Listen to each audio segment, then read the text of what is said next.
qu'il voyait deux France côte à côte et qu'il redoutait que ces deux France ne finissent par se faire face, par s'affronter. Est-ce qu'on y est? Non, je crois pas. Vous auriez pu, selon vous, recevoir les responsables israéliens sans qualifier le Hamas de terroriste? Vous croyez qu'ils seraient venus à votre invitation si vous n'avez pas, si vous ne qualifiez pas directement? Sonia Mabrouk, vous croyez vraiment qu'ils seraient venus? Le Hamas négocie avec le Qatar aujourd'hui. Le Hamas négocie avec l'Égypte aujourd'hui. Oui. Est-ce que le Qatar ou l'Égypte ont utilisé ces caractérisations? Monsieur Bompard, la France je vous pose n'est pas une le question. Qatar ou l'Égypte? Non, je vous confirme, et heureusement. Lorsque vous dites, par exemple, de la police que vous soupçonnez qu'elle ait livré la liste et l'adresse de ceux qui auraient attaqué Thomas et Crépol aux ultra-droites qui ont débarqué à Romans-sur-Isère, vous pensez vraiment que la police, elle fait ça aujourd'hui? De qui parle-t-il, selon vous? Je sais pas, faudrait lui poser la question, mais Mais est-ce que vous dénoncez cette même domination? Il y a à peu près l'ensemble des médias de ce pays qui sont détenus par moins de 10 milliardaires. Donc c'est pas ça dont il parle. C'est ça dont il parle. Vous laissez entendre qu'il pourrait s'agir de la police et de la justice. Ces caricatures qui font rire, on va rigoler ensemble, mais quand vous allez voir dans quelques instants Ercilia Soudé sourit sur les massacres du Hamas, c'est autre chose. Une courte pause, on se retrouve. On va en parler alors. Bien sûr. En France, la police et la justice doivent travailler au service des citoyens, pas des nazillons.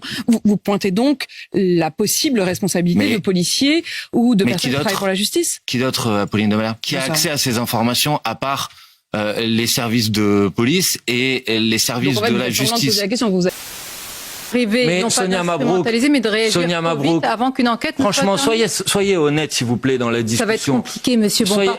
Je pense que ça va pas être si compliqué que ça pour vous d'être honnête. Normalement, pas les réponses qu'il faut aux questions, Monsieur Bompard. Mais Madame, vous avez visiblement déjà la réponse. Non, je ne sais pas. Je ne sais pas si la fuite, manifestement, il y a eu une fuite.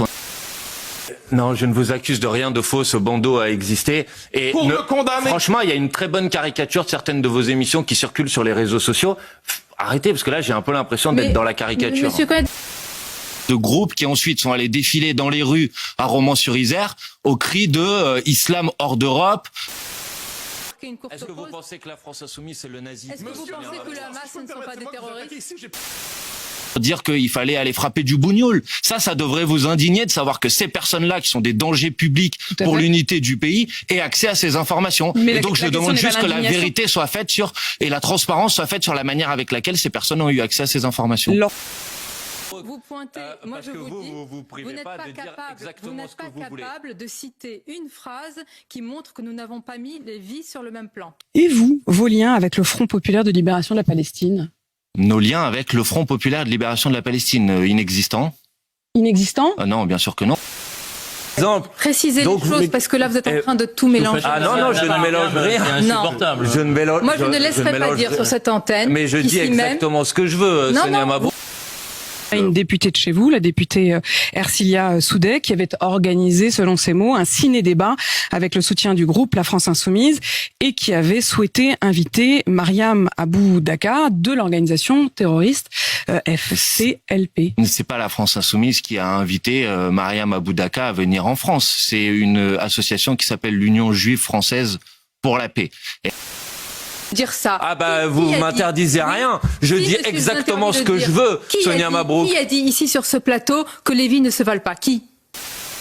Pas comme si j'avais un sujet sur cette question. Parce que vous ne me dites pas c'est une organisation terroriste. Mais parce qu'il n'y a pas de définition internationale unanimement reconnue. Je ne demande pas les listes. Mais c'est pas moi qui fais les listes, madame, parce que si vous voulez qu'on parle de ça, on va parler de ça. De la même manière, par exemple, que la Ligue de défense juive est inscrite sur la liste des organisations terroristes. Mais c'est pas là-dessus que je vous interroge aujourd'hui. Oui, mais une organisation terroriste dont c'est vrai, Apolline de Malherbe, a été invitée par une de vos députés. Vous me le demandez pas, mais manifestement, vous posez pas non plus la question quand il y a une marche contre l'antisémitisme avec un cortège de la Ligue de défense juive à ceux qui en sont responsables ou à ceux qui ont participé. Si ça leur pose un problème ou pas. Mais ils ne détiennent pas d'otages. Oui, mais c'était pas votre question. Votre question, c'était est-ce qu'ils sont inscrits sur la liste des organisations terroristes? Par une de vos députées. Apolline de Malherbe, je mets à la lumière de tous ceux qui nous écoutent votre indignation à géométrie variable sur ce sujet. Moi, j'ai un principe de base. Je condamne toutes ces actions. Je condamne l'ensemble de ces crimes de guerre. Je souhaite, et je le souhaite depuis le 10 octobre, madame. Je souhaite depuis le 10 octobre, madame, la libération des otages, le jugement des criminels de guerre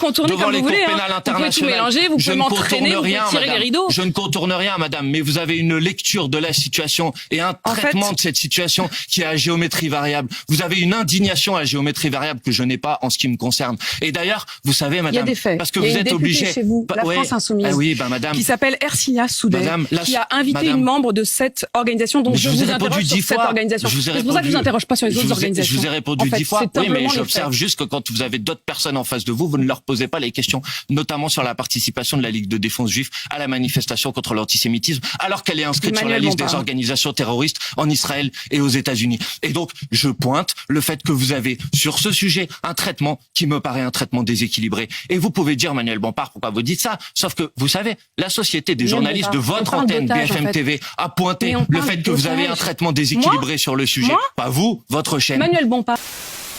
Est-ce que c'est vrai ce que je suis en train de dire? Manuel Bompard, j'en sais rien. En l'occurrence, mais en l'occurrence, Manuel Bompard, ce que je sais, c'est qu'il y a une organisation qui détient des otages. J'ai demandé la libération de ces otages et que cette organisation a une de ses personnalités qui a été invitée par une de vos députés. Mais arrêtez, madame, franchement. Voilà, c'est des faits, encore une fois. Les faits. Je demande la libération de l'ensemble des otages. Je demande le jugement devant la Cour pénale internationale de l'ensemble des criminels de guerre. Qu'est-ce que vous voulez que je vous réponde de plus que ça? Point, à la ligne. N'essayez pas de créer une ambiguïté là où il n'y en a pas. Si c'est moi qui crée l'ambiguïté, Bah oui, c'est ce que vous essayez de faire alors. Aujourd'hui, je vous réponds oui. Je comprends bien que ça vous déplaît, mais c'est une réalité.